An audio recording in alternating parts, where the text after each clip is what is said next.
everybody, I am Jared Ross, the GeneaVlogger, and on today's video, we will be discussing Ancestry's new update and looking at some results. Now, we won't be looking at my results per se, because I actually haven't tested on Ancestry.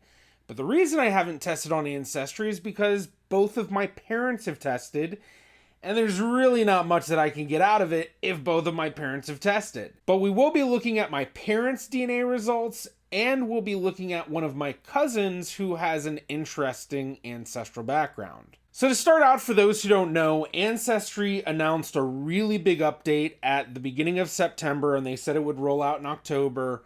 Then they eventually announced it was coming out October 9th.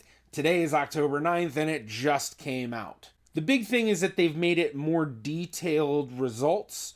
So they give what they call macro regions, where they're basically giving a region within larger regions. So places like the British Isles have a much more nuanced breakdown. So the large majority of what they've updated seems to be European results, but there has been an update with the Jewish results as well, and especially with their readings for Ashkenazi and Sephardi ancestry. So first, we're going to do a quick review of my family tree to get an idea of what we'll expect for my mom and for my dad.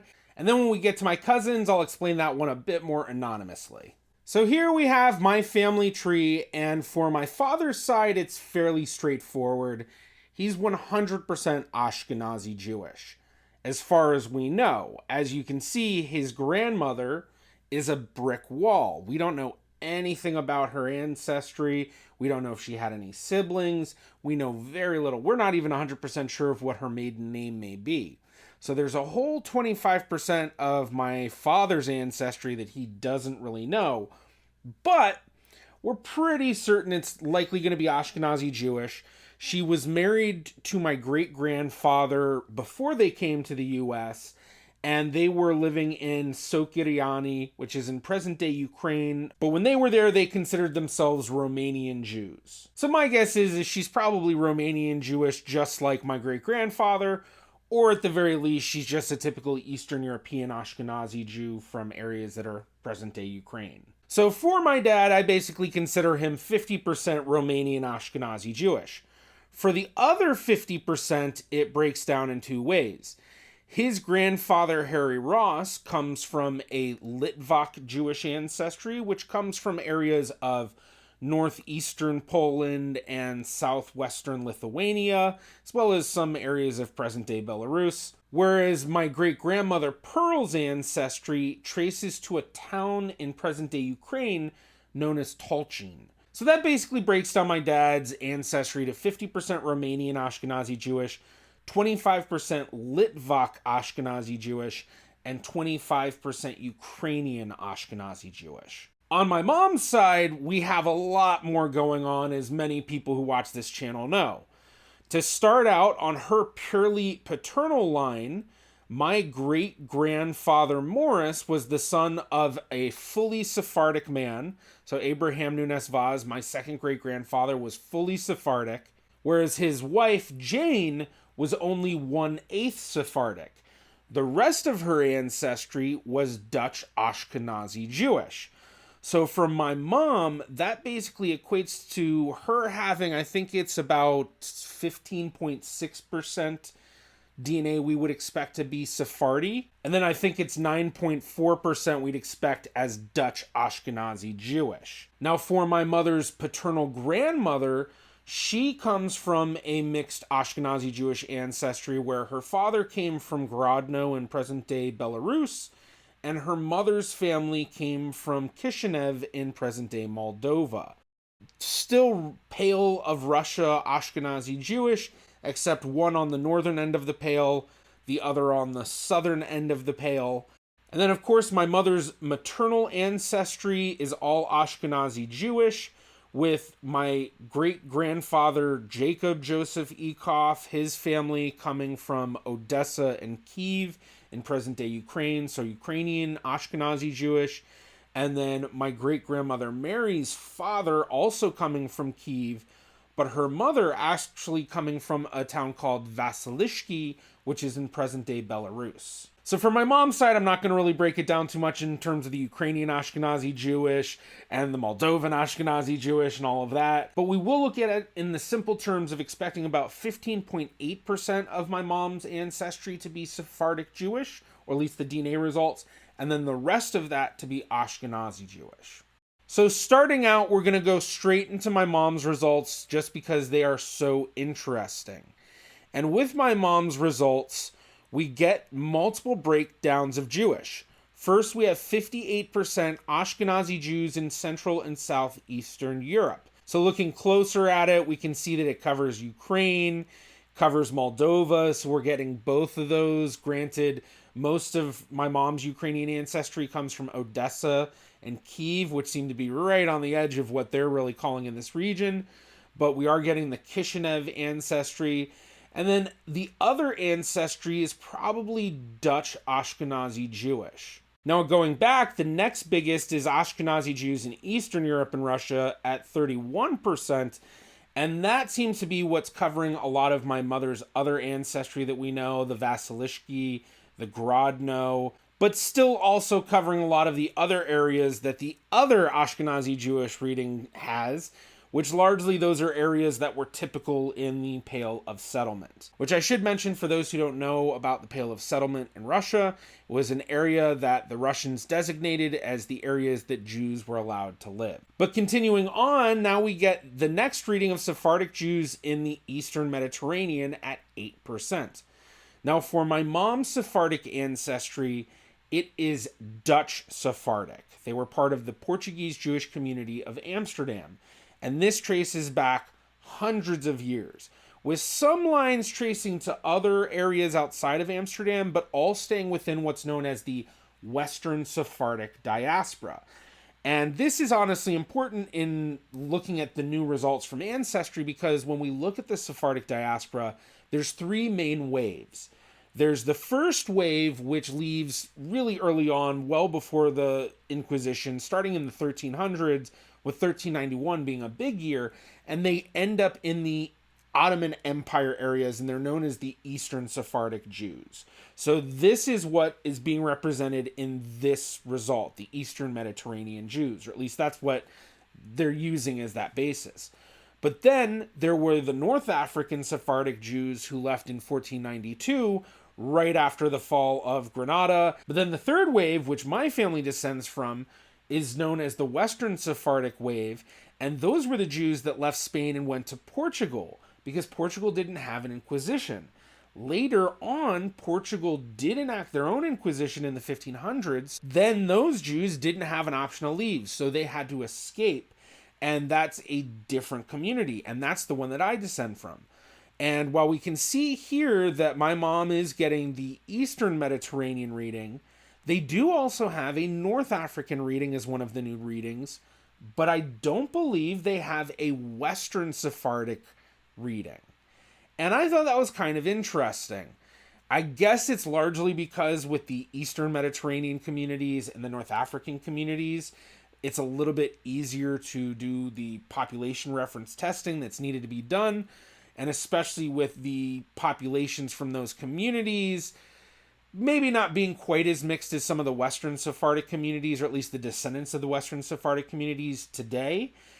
Because starting in the 1800s, a lot of Western Sephardic Jews started to mix with non-Sephardic Jews, as we can see in my ancestry, because that mixture of the Sephardic and the Ashkenazi, that starts in the 1800s. So with this 8% Sephardic reading, even though it's Eastern Mediterranean, and I know there's no way that 8% of my mom's ancestry is Eastern Mediterranean Sephardic, I know this most likely represents the Dutch Sephardic ancestry, and it's just that they don't have a definition for the Western Sephardic or Dutch Sephardic or whatever, so it's falling into that. Now, as I mentioned before, we're expecting about 15.6% for my mom if recombination was perfect. Of course, we know recombination isn't perfect, so it may be that my mom doesn't have that full amount that we would expect of 15.6%, and she did inherit more of her Ashkenazi, but these other readings definitely lean towards them likely being from her Sephardic ancestry. We have North Africa, Egypt at 1%, Southeastern Europe at northern and central Greece at 1%, and then Western Europe being defined as France at 1%.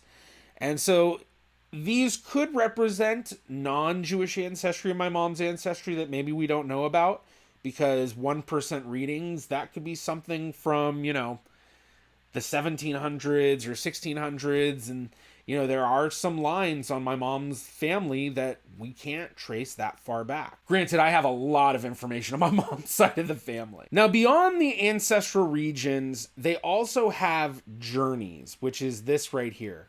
And journeys are usually the most useful part of the ancestry admixture because they give you the most confident readings to something that's genealogically useful.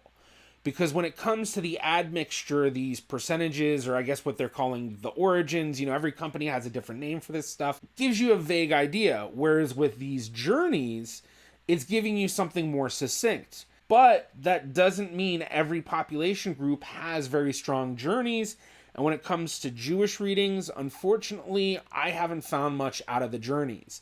Now, the big thing I'm always hoping for every time there's big updates, and they do actually update journeys much more often than the origin percentages, but I'm always hoping that they'll come out with something that's specifically Dutch Jewish. I would love it if they could do a specific Dutch Sephardic Jewish and Dutch Ashkenazi Jewish, but I really think that there's a possibility they could get Dutch Jewish as a definition. It just really is dependent upon their ability to get a good reference panel of it. But the reason I say this is because Dutch Jews, whether Sephardic or Ashkenazi, can trace their family trees back very confidently to the 1600s and often earlier. And yes, that includes a large majority of the Ashkenazi Jewish families coming out of the Netherlands. But as we can see, they don't have any sort of Dutch Jewish journey or anything like that. The closest is really this one right here, which is the Ashkenazi Jews in Central and Eastern Europe. And when we pull up the page, we can see that it's part of smaller regions where these specific places it ties to, and they tell us the names of people in the family tree that it makes sense where this is coming from. But being that it is such a massive amount of area that they're showing, even though we have this kind of more Bohemia and then the Ashkenazi Jews in Central Europe, still a lot of stuff in this that's covering a lot of Eastern Europe. And then going back, we can see with the other Ashkenazi Jews in Northeastern Europe, still kind of the same thing. This massive area and a lot of the same stuff being covered in terms of what was the Pale of Settlement. So that's everything up from the Baltic states, Estonia, Latvia, Lithuania, Belarus, Ukraine, all of that stuff. Then we also have Poland is right on the edge of the blue one, like that. You can just see it. And then Moldova down there and Romania. So it's like, it's all falling right on the edge of where these journeys overlap. So now let's jump into my dad's results. Now here, we don't have anything as interesting as my mom's, although we do get a much better look at these two regions. Ashkenazi Jews in Central and Southeastern Europe, which my dad gets 56%, and then Ashkenazi Jews in Eastern Europe and Russia, which my dad gets 44%. Now, as I mentioned in the beginning, my dad's ancestry basically breaks down to 50% Romanian Ashkenazi Jewish, 25% Litvak Ashkenazi Jewish, and 25% Ukrainian Ashkenazi Jewish. And so with this large 56%, this is the part that's actually covering a lot of Romania. But what's really interesting is where my family came from, even though they considered themselves Romanian, they were part of an area known as the Bessarabian area. And the town they came from, which is Sochiriani, is located somewhere about here in Ukraine. It's literally right over the border of Moldova. So once again, right at a spot that's like, I don't know, that's interesting. But a lot of my dad's family on that side that we've discovered, there seems to be a big tie to Iași in Romania. And I think that might be something that, that's why they were calling themselves Romanian Jews, because it is kind of a little odd that they were coming from where they were, Sokirdiani, and calling themselves Romanian Jewish. So basically what I'm getting at is I wonder if this 56% actually is representative of that Romanian Jewish side of mine, and then this other 44% is representative of the 25% Litvak, which is going to be right around here. So it's right at the border of Lithuania and Poland, and a little bit of Belarus in there too. And then the other place being Tolchin in Ukraine, which is in the southern part of Ukraine, and it's somewhere around here-ish. I can't remember exactly. It's in Vinnytsia Oblast. So there's really not much I'm getting out of this on my dad's side. And I honestly think this is the majority of Ashkenazi Jewish results. I've seen a bunch of different people post their results in different forums, and a lot of the Ashkenazi Jewish results are basically these two readings, and some people seem to be getting a 25% and 75% split mostly, and then others seem to be getting a 50-50 split, kind of like my dad. It'd be very curious to see if that really does mean something, if the people that are getting that 25-75, if they're really, where their family is known to come from, it actually makes more sense with that. Or if maybe it's like, well, I don't know. Actually, my family's more, if I'm from Litvak areas and then I'm getting mostly this Central and Southeastern Europe, that is where it's like, okay, well, that's, it's kind of well outside the defined area they have. Granted, I know that you can't stick with just what they define here. It's definitely well beyond that. So if you have Jewish ancestry as well, and you have your Ancestry DNA results, comment below what are the new results and what do you think of them. And honestly, anybody, if you've gotten new Ancestry DNA results, comment below and let us know what did you think of your results. But now we're going to jump into what I think is a very interesting reading, because these readings are coming from a cousin of mine who comes from a Jamaican family. So our connection is through the Sephardic ancestry, because a lot of Dutch Sephardic Jews went to the Caribbean. Now, based on what my cousin knows of her family tree, we can break it down basically to expecting 62.5% Ashkenazi Jewish, 25% Sephardic Jewish, and then 12.5% European Jewish. But coming from a Jamaican Jewish ancestry, which does trace back hundreds of years, she does have African results. So here we have the results for my cousin, but when we look at the breakdown, we see 36% Ashkenazi Jews in Central and Southeastern Europe, 26% Ashkenazi Jews in Eastern Europe and Russia, so the places we've already been seeing, and then that's adding up to 62%. And that's honestly exactly what we expected, 62.5%, so maybe not exact, but pretty close, of Ashkenazi Jewish. Then when we get to the Sephardic Jewish, we see both Sephardic Jewish readings for her. And I do wonder if part of this has to do with the fact that for this cousin of mine, she has a grandparent that was fully Sephardic, whereas for my mom, her grandfather was only 5/8 Sephardic, so whatever that percentage comes out to. But of course, as I mentioned before, my mom being 15.8% Sephardic Jewish, as opposed to this cousin that's 25%. So with my cousin, she's getting the 14% Sephardic Jews in the Eastern Mediterranean, and then 6% of the Sephardic Jews in Northern Africa. And if you remember what I mentioned before, the three main waves of Sephardic Jewish diaspora, there's the Eastern Sephardic Jews, there's the North African Sephardic Jews, and then there's the Western Sephardic Jews who aren't represented yet. So maybe we'll see that in the future at a next update. Continuing on, then my cousin gets 6% Northwestern Germany, 5% Portugal, 1% Northeast England, 1% Southeastern England and Northwestern Europe, and then we get to the first African reading of 2% Benin and Togo, and then we get a couple of smaller readings, 1% Western Ukraine, 1% Cyprus, and 1% Northwestern Italy. But one thing that seems to have stuck around for sure is this 2% Benin and Togo that she had in the last update. So now we're going to take a quick look at the comparison of my cousin's most recent results versus her new results. So we can see Ashkenazi Jews was originally 63%, and that's now split into 4 categories. Then the Spanish result that she used to have at 16% is completely gone.